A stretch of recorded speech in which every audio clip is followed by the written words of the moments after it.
Dari part sebelumnya memperlihatkan tim api mengunjungi tenda tim Shrek dengan maksud meminta maaf kepada Tansan. Namun terpaksa mereka harus menunda niat tersebut karena tak mendapatkan izin dari mereka. Dan beberapa hari kemudian, Tansan sudah terlihat pulih. Dan kini dia menyaksikan pertandingan semua rekan timnya. Nampak tim Shrek mendapatkan kemenangan untuk kesekian kalinya. Sampai pada akhirnya mereka berhadapan dengan tim yang tergolong sangat kuat, yaitu tim Botani. Dan ini menjadi pertama kalinya beberapa pemain tim Shrek mendapatkan kekalahannya, sehingga terpaksa harus mengganti pemain tersebut. Kini tipe Telong mendapatkan gilirannya. Tentu Telong sangat kesulitan menghadapi tim ini, mengingat musuh mereka kali ini adalah ahli jiwa sistem kendali, sedangkan dirinya merupakan sistem serangan. Sehingga karena itu tim Shrek juga harus mengerahkan pemain dengan sistem kendali. Dan dari sekian anggota tim Shrek hanya terdapat satu ahli jiwa dengan sistem kendali terkuat setelah Tansan. Dia adalah Maung-jun. Ya, ini merupakan pertama kalinya Maung-jun mendapatkan kesempatan untuk bertarung dan memamerkan kemampuan mengerikan setelah sekian lama tak bertarung. Awalnya mereka semua meremehkan Maung-jun yang tak berpenampilan seperti layaknya seorang ahli jiwa. Namun, mereka semua sangat terkejut setelah mengetahui kekuatan Maung-jun yang ternyata berupa api yang membara. Tentu ini akan menjadi sebuah keberuntungan bagi Maung-jun, sebab kemampuan apinya adalah kelemahan bagi kemampuan musuhnya yang berupa tanaman.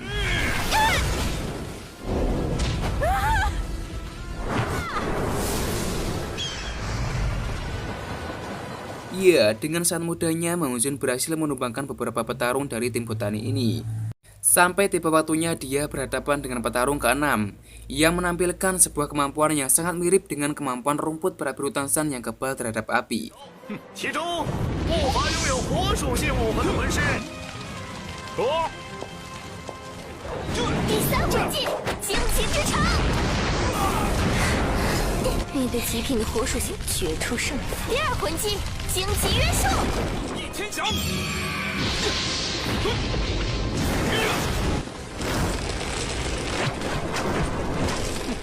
Namun lagi-lagi, dengan sangat mudahnya Maung-jun mengalahkan petarung ke-6 ini. Bahkan kemampuan andalan tim Botani yang berupa tembakan duri itu pun harus lenyap begitu saja ketika mencoba untuk menyentuh api Maung-jun ini.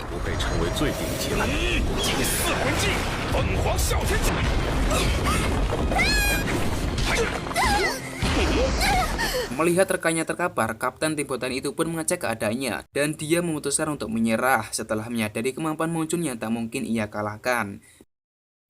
Dan pada akhirnya tim Shrek keluar dengan kemenangan beruntun tanpa kekalahan sama sekali.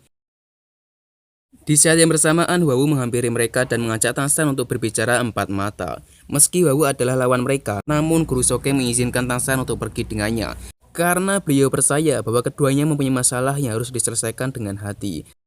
Dan tak sengaja Fensotian melihat wanita pujaannya itu alias Wawu berjalan dengan Tansan. Tentu dengan tatapan penuh cemburu serta curiga, dia mengikuti mereka dari belakang untuk mencari tahu apa yang sebenarnya mereka lakukan. Fensotian mengikuti mereka sampai masuk ke dalam hutan. Dan di sini, Wawu menanyakan keadaan Tansan yang ternyata sudah membaik. Wawu pun sangat lega mengetahui itu, namun tiba-tiba Tansan beranjak pergi karena tidak ada suatu hal penting yang harus keduanya bicarakan.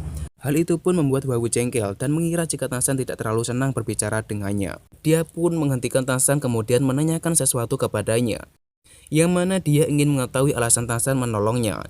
Tansan pun berkata bahwa ia menolongnya tak lain karena ia menganggap Wawu adalah rivalnya, namun tidak sebagai musuh, sehingga semua serangan yang Wawu lancarkan kepadanya hanyalah sebuah serangan untuk mendapatkan kemenangan dan tidak didasari atas rasa kebencian yang mendalam.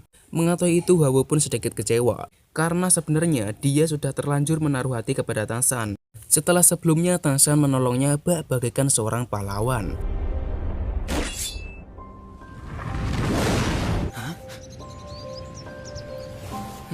Dan tiba-tiba terjadi sesuatu yang tak terduga, yang bertepatan di saat Wawu berhenti tepat menyaksikan dengan jelas mereka berdua. Setelah itu, Wawu pun mengatakan sesuatu kepada Tansan, kemudian pergi meninggalkannya. Sementara Tansan menghampiri Wawu dan mulai menjelaskan apa yang sebenarnya telah terjadi.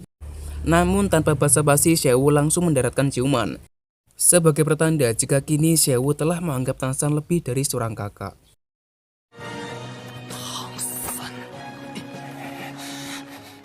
Dan pertandingan pun masih terus berlanjut. Sampai sini belum terlihat tim yang mampu mengimbangi kehebatan tim Shrek.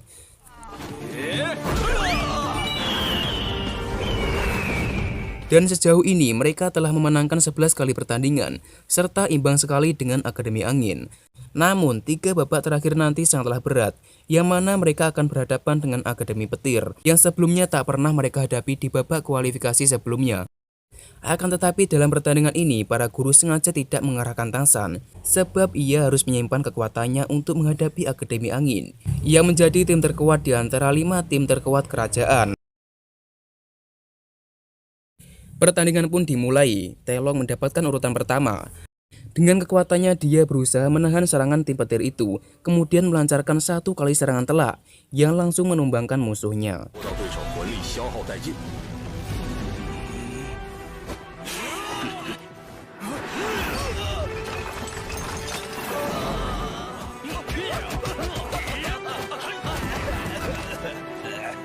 Tim petir pun mengeluarkan petarung keduanya.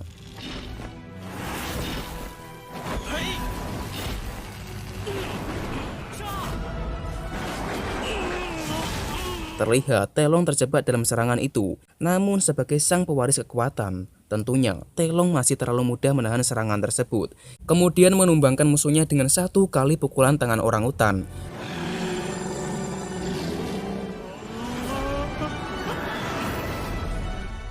Dan petarung ketiga pun telah dia hadapi. Namun kali ini, dia harus tumbang karena tidak menyadari serangan musuh yang mengincarnya dari belakang. Telong pun digantikan Jiling. Sebuah keberuntungan baginya melihat kekuatan musuh yang semakin melemah, sehingga dengan sangat mudahnya dia menumbangkan musuh hanya dengan 1 kali serangan saja.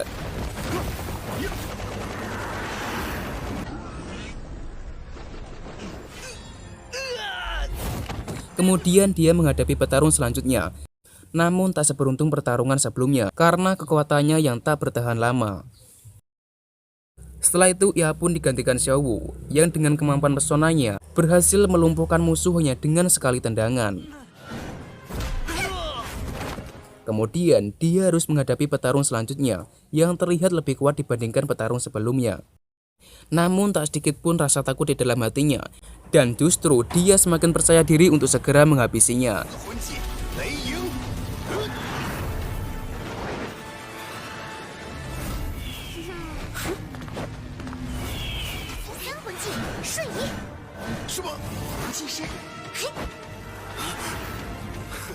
Nah, dengan kemampuan pesona sekaligus teleportasi, akhirnya ia pun berhasil mengalahkannya.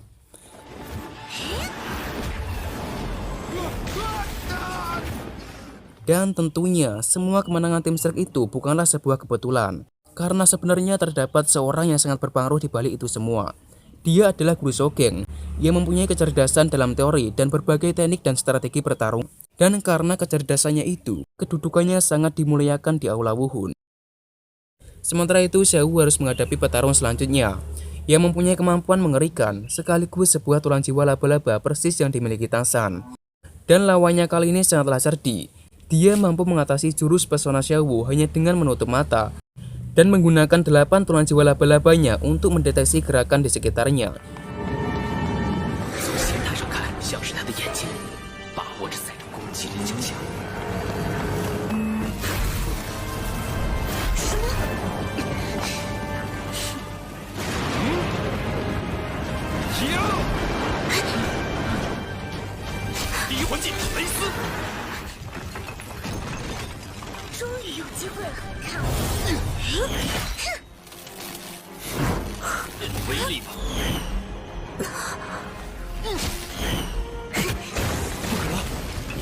Terlihat dia terus berusaha menghindar dari serangan-serangan itu, sampai pada akhirnya dia mendapatkan peluang untuk mendekati musuh dan menyerang titik terlemahnya. Namun secara tiba-tiba dia dikejutkan dengan serangan mendadak yang membuatnya terjebak dan tak dapat lagi melakukan perlawanan.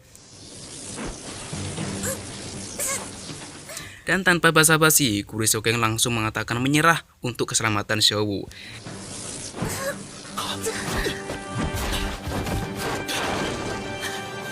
Tangsan sangat marah melihat petarung tim petir itu yang hampir menyalakai Xiao Wu sekaligus sangat sombong dengan kekuatannya. Akan tetapi kali ini Tangsan tidak mempunyai kesempatan untuk membalas kekalahan Xiao Wu itu. Sehingga karena itu dia pun menyerahkan pembalasan tersebut kepada Demo Bei.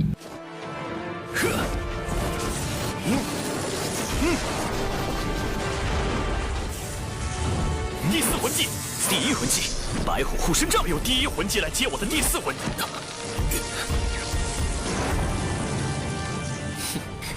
Ya, tanpa halangan yang berarti, Demo Bei pun menghabisinya dengan hanya satu kali pukulan maut yang langsung menumbangkan petarung tim petir itu dan meninggalkan luka yang cukup parah pada bagian pundaknya.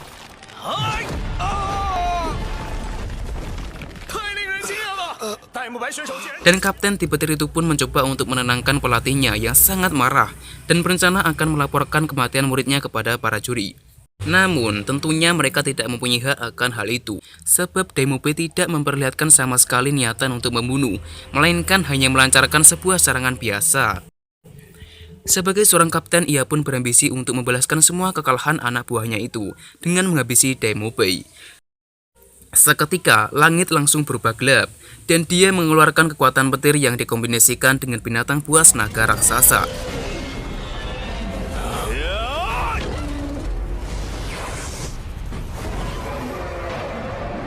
Keduanya bertarung dengan sangat sengit dan saling bertukar serangan.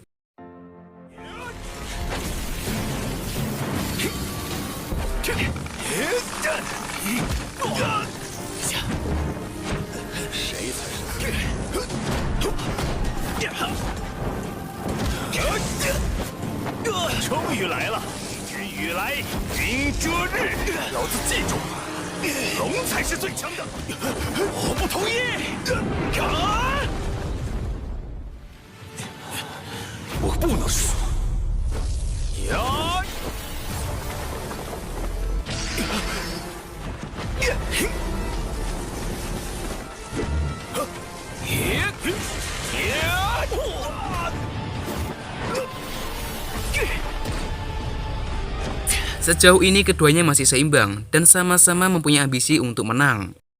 Sampai pada akhirnya mereka berdua mengeluarkan kekuatan penuh untuk membuktikan siapa yang paling terkuat dan layak disebut sebagai pemenang.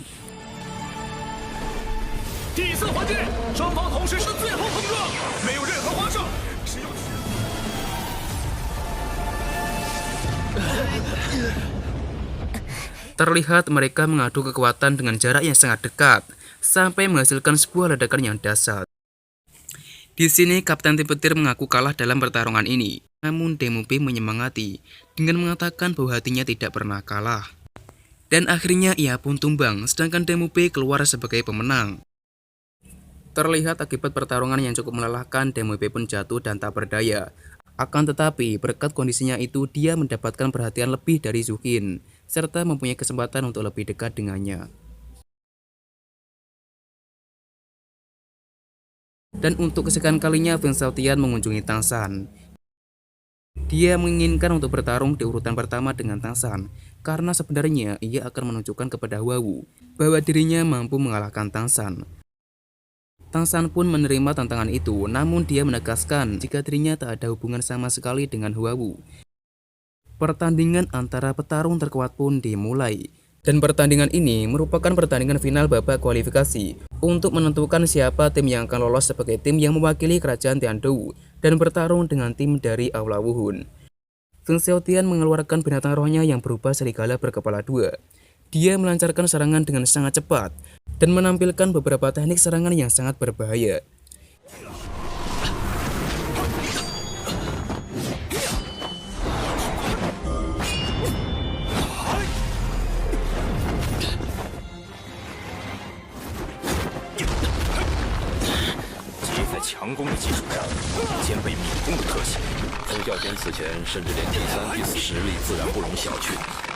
Dia mengeluarkan bila angin yang membuat rumput Tang San sedikit kesulitan mengimbanginya.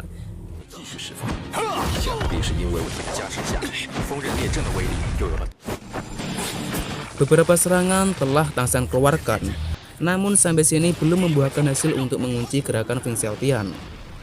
Sampai di suatu kesempatan, Tang San berhasil mengurungnya, kemudian mengajar dengan serangan biasa.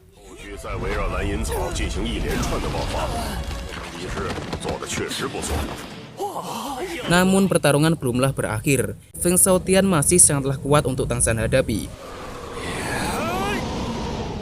Dia menggunakan teknik memukau sayap badai yang membuatnya seakan telah pulih kembali dan mendapatkan bantuan kekuatan. Jadi, sampai sini keduanya masih terlihat imbang. Sehingga ini menunjukkan bahwa Feng Xiaotian ternyata ahli jiwa terkuat yang mampu bertarung dalam waktu yang cukup lama. Tang San menerima serangkaian serangan berlapis-lapis dari Feng Xiaotian. Akan tetapi, dia berusaha untuk bertahan dan menanti di waktu yang tepat untuk menyerang. 不断叠加。第4次，小三就已经受伤了。第4魂技又是蓝影，这也是自创魂技。 Kecepatan dan kekuatan serigala badai Feng Xiaotian ini mampu menghancurkan dengan sekejap pertahanan rumput Tang San. Dan serangan itu sangat memusat dengan jangkauan ledakan yang sangat besar.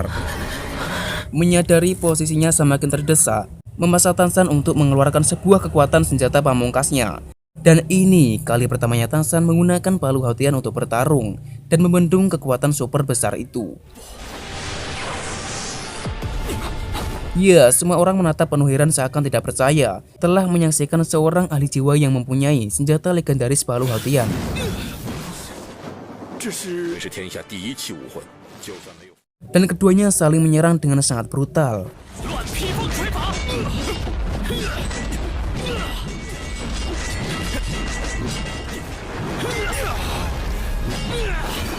Sampai akhirnya Feng Xiaotian mengeluarkan serangan terbesarnya dan mengadunya dengan kekuatan palu Tang San demi sebuah kemenangan untuk mendapatkan hati wanita pujaannya yaitu Hua Wu.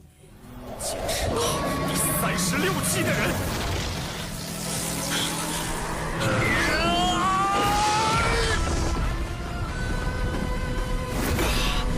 Terlihat dengan mudahnya Tang San membendung kekuatan besar itu sampai membuat sayap badai Feng Xiaotian retak dan rusak, sehingga memaksanya untuk mengganti dengan sayap yang baru. Feng Xiaotian sangatlah kuat. Dia mampu bertahan cukup lama menahan kekuatan palu Tang San. Namun, kekuatannya masih terlalu jauh jika dibandingkan dengan kekuatan palu Haotian Tang San. Feng Xiaotian mengeluarkan serangan terakhirnya, dan tentunya kekuatannya sudah semakin melemah, sehingga tak mampu lagi untuk menyerang.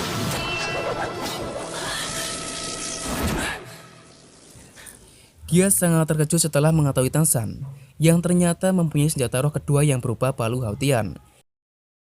Terlihat dari sini sudah jelas siapa yang telah kalah.